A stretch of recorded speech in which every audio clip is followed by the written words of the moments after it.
What's up, people? Welcome back to Invest with T-Claus. My name is Tevi, and this channel is dedicated to my investment journey, along with coverage on crypto, Tesla, Neo, Virgin Galactic, and ChargePoint. Come for the information and stay for the perspective. So I was meaning to post this video sooner, but the week just got away from me. So here we are now on Saturday. The crypto space has been on fire this week. Bitcoin hit a new all-time high of $66,930. Ethereum came within $10 of its previous all-time high, and Solana posted a new all-time high of $215.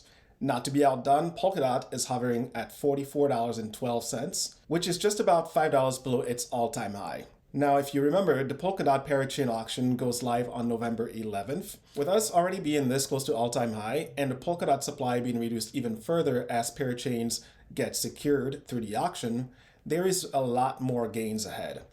But for today, let's focus on Bitcoin and its path to $100,000 and how these ETF futures are playing into the mix. I've told you on several occasions throughout the year that I expect, again, a year-end target for 100K per Bitcoin. If you're still thinking to yourself, that seems way too far-fetched, stick around for the next 10 to 12 minutes and see if your perspective doesn't change by the end of this video. Drop the video an early like if you haven't already and consider subscribing. Those are by far the easiest way to support the channel growth if you appreciate the content. All right, let's get into it.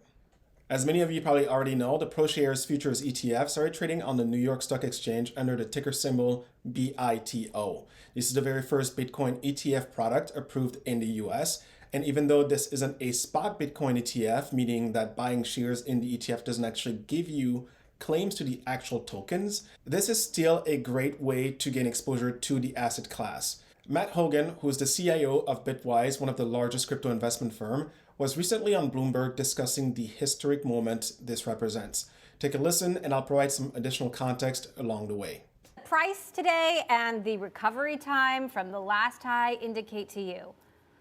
Well, I think it indicates what we've been talking about so far in this segment. We're seeing a whole new class of investors move into crypto. We're seeing institutional and professional investors move into the market, and that's moving the prices higher. You know, Emily, before this ETF launched, there was this big question: will an ETF find an audience? There are already all these ways to buy Bitcoin. You can buy it on Coinbase, you can buy it on Cash App, you can buy it through PayPal, you can buy it on Robinhood. And what we've learned over the last 2 days is there was still a huge class of investors sitting on the sidelines because it wasn't easy enough to buy crypto. They put $1 billion plus into the ETF in the first few days, the fastest growing ETF of all time. And what we know from past ETF launches in other assets is that's going to build over time. So it's a very exciting moment. Exciting times indeed, and you may not realize this, but Bitcoin has been steadily rising since the May crash. Yes, there has been some volatility in the price, but it has been fairly mild, all things considered.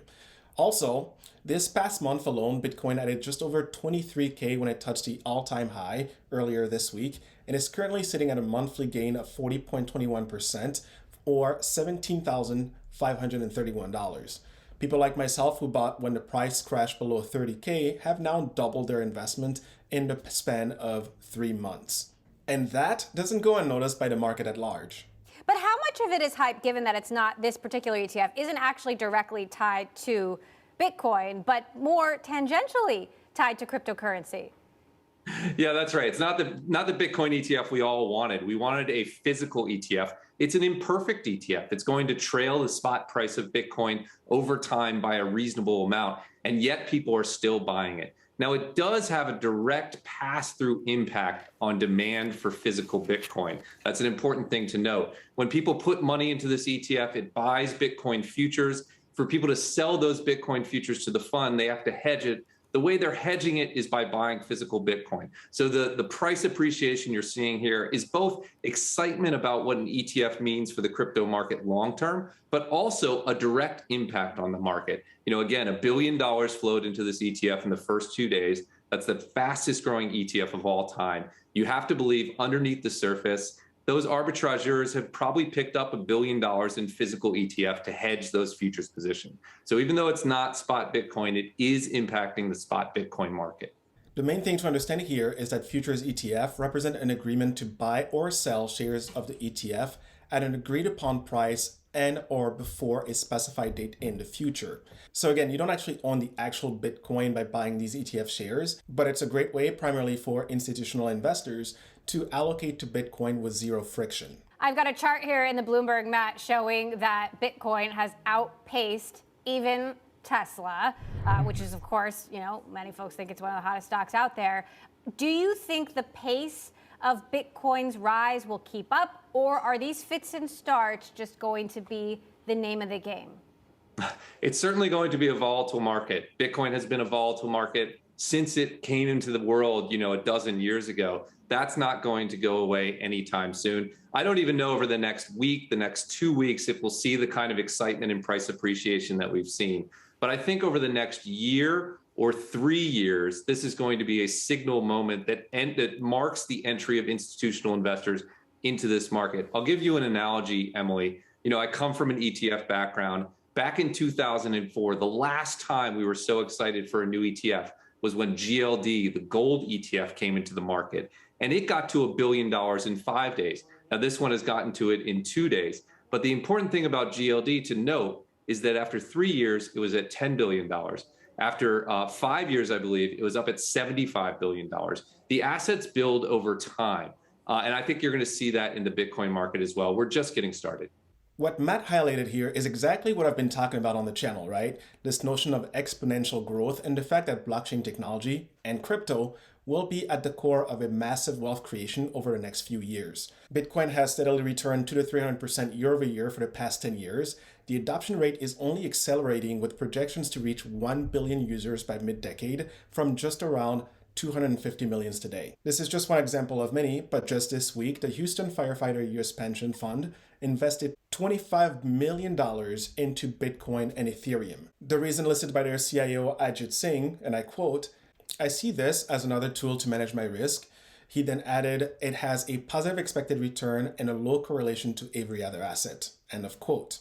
And so it doesn't really matter where you stand on the inflation debate and which element of inflation you believe will be permanent versus transitory. The fact of the matter is, all the money we've printed is debasing the US dollar, and crypto, Bitcoin specifically, is currently the best store of value there is. And as a result, people are buying in.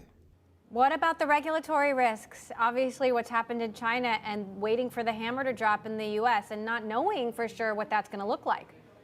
Yeah, there is regulatory uncertainty. I would say that there is both risk and opportunity. If regulators overreach and constrain the crypto market too much, that could be a setback to prices. We could see something akin to the crypto winners that we've seen in the past. On the other hand, if we get progressive regulation or fair regulation, and the launch of this futures ETF is an indication that that is the likely pathway, I think that will unlock a bull market. So there's two sides to the regulatory story. Yes, there is risk of overreach, but there's also the opportunity of unlocking the full potential of what crypto could be. And I think investors, at least in the past few days, are betting that we're going to be on the progressive side of that and not the restrictive side of it. I think Matt articulated that extremely well. I've said before that regulation brings legitimacy to the space, and it's an admittance that Bitcoin and crypto is truly too large to be ignored at this point. But more importantly, this shift in the way that the financial system operates isn't just US-centric. This is a global evolution of the financial system, one that is unlocking greater efficiencies for real-time transaction settlements, lowering or removing the barriers of entry for people to be able to participate.